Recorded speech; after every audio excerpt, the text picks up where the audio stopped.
Hello viewers, स्वागत है आप सभी का मेरे यूट्यूब चैनल स्कूल ट्यूशन गुरुजी में।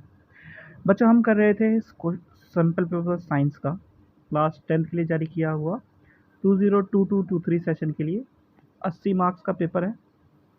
और आज हम इसमें करने वाले हैं सेक्शन सी को, यानी सेक्शन सी जिसमें 7 क्वेश्चन हैं और 3 मार्क्स का हर कोई क्वेश्चन है बच्चों।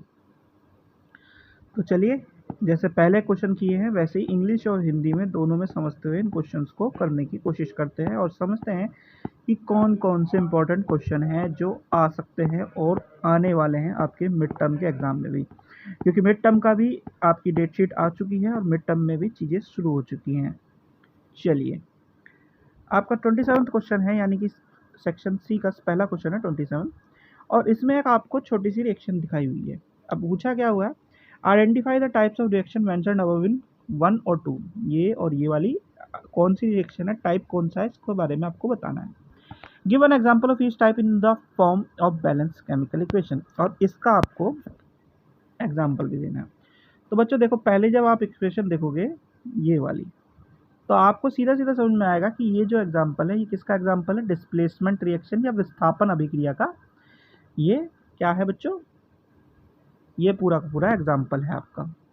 ठीक है, अब जब ये एग्जाम्पल किसका है, विस्थापन अभिक्रिया का है या डिस्प्लेसमेंट रिएक्शन का है, तो उसकी एक रिएक्शन है छोटी सी जो आप बहुत टाइम से पढ़ते आ रहे हो बच्चों, Zn और CuSO4, और ये बन जाएगी ZnSO4 और CO हो जाएगा अलग, यानी जिंक और कॉपर वाली रिएक्शन जो आप क्लास 8 में पढ़ चुके हो, उससे पहले भी पढ़ चुके हो एसिड बेस में, उसी रिएक्शन को आप सिंपल वे में लिख सकते हो, और ये आपकी हो जाएगी डिस्प्लेसमेंट की विस्थापन की अभिक्रिया।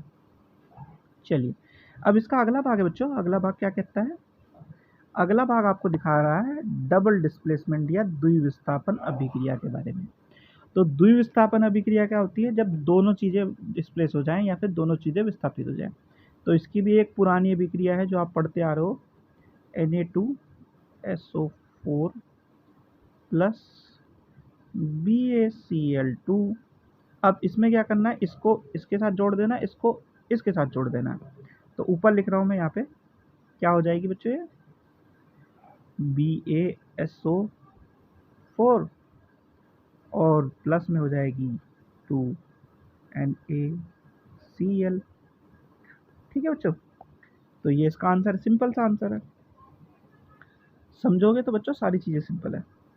ठीक है, अब देखते हैं क्वेश्चन नंबर 28। क्वेश्चन नंबर 28 क्या है, एक फिगर दे दी आपको जिसमें आयन एक्सचेंज मेम्ब्रेन दिखा रखी है। Identify the gases involve at the anode and cathode in the experimental setup. पहला ये है कि कौन कौन सी गैसेज इवॉल्व होंगी आपके एनोड पे और कैथोड पे। तो एनोड पे होगी क्लोरीन गैस बच्चों, और कैथोड पे होगी आपकी हाइड्रोजन गैस। अब पूछ रहा है name the process that occurs, why is it called सो। तो ये क्लोरो एल्कली प्रोसेस है और इसमें जो प्रोडक्ट जो हमें मिलेंगे वो अल्कली, क्लोरीन गैस और हाइड्रोजन गैस होगी बच्चों। फिर क्या कह रहा है, illustrate the reaction of the process with the help of chemical equation. Chemical equation की मदद से इस रिएक्शन को पूरे को आपको बताना है। तो इसमें क्या करना है, 2NaCl एक्वस हमारे हैं, H2O है, और इसमें हमने क्या किया, इलेक्ट्रिक करंट को पास किया, तो ये क्या बनाएगा, 2NaOH एक्वस बनाएगा, क्लोरीन गैस को निकालेगा और हाइड्रोजन गैस को निकालेगा बच्चों। ठीक है, ये सिंपल प्रोसेस है इसका। चलिए अगला क्वेश्चन देखते हैं। अगला क्वेश्चन भी छोटा सा आपका, क्या क्वेश्चन कहता है, पहले इसका पहला पार्ट देखते हैं, क्योंकि और दे रखा है ना इसमें, तो दो में से कोई एक करना होगा, तो दोनों करेंगे हम। The leaves of A plant were covered with aluminium foil, how would it affect the physiology of the plant.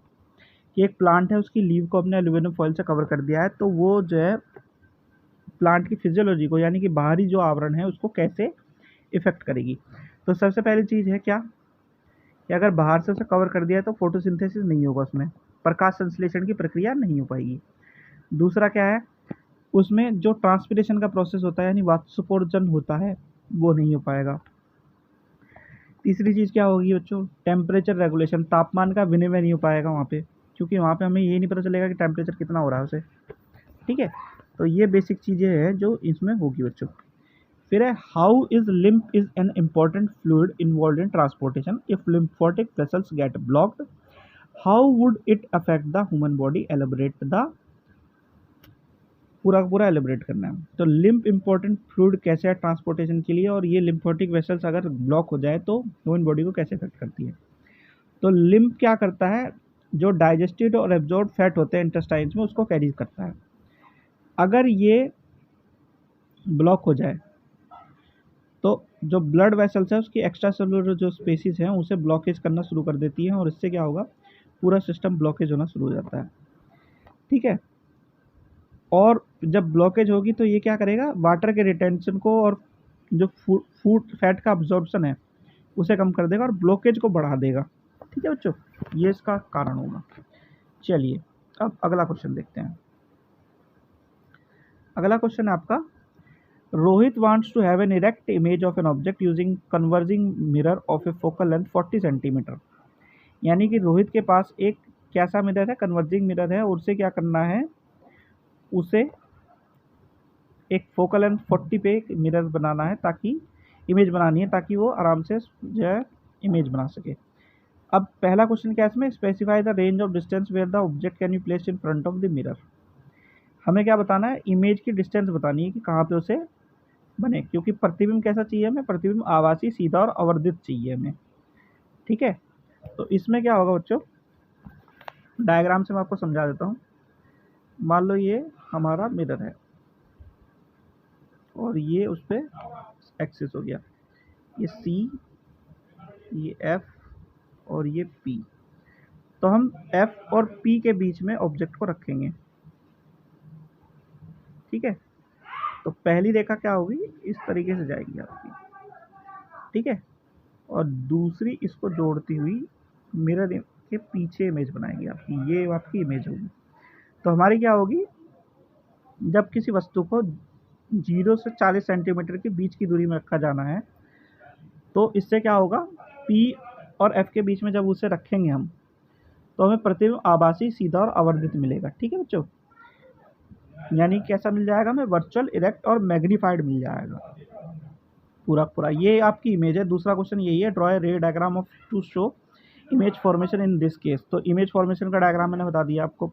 अब क्या कह रहा है, state one use of the mirror based on the above kind of image formation. इसके वजह से image formation कैसा होगा बच्चों, इसका इमेज जो बनेगी इसकी वो कहाँ पे यूज़ होती है, जो हमारे शेविंग करने वाले मिरर होते हैं वहाँ पे, और जो हमारे दंत चिकित्सक या डेंटिस्ट होते हैं उनके पास में इसका इस्तेमाल होता है। ठीक है बच्चों, चलिए अब CFC वाले केमिकल से वो आते हैं, उनको क्या कर सकते हैं हम, बंद कर सकते हैं यूज़ करना बच्चों। ठीक है, तो बच्चों ये हो गया आपका ये वाला सेक्शन कंप्लीट, और वीडियो भी आशा करता हूँ आपको वीडियो अच्छी लगी होगी। Thank you.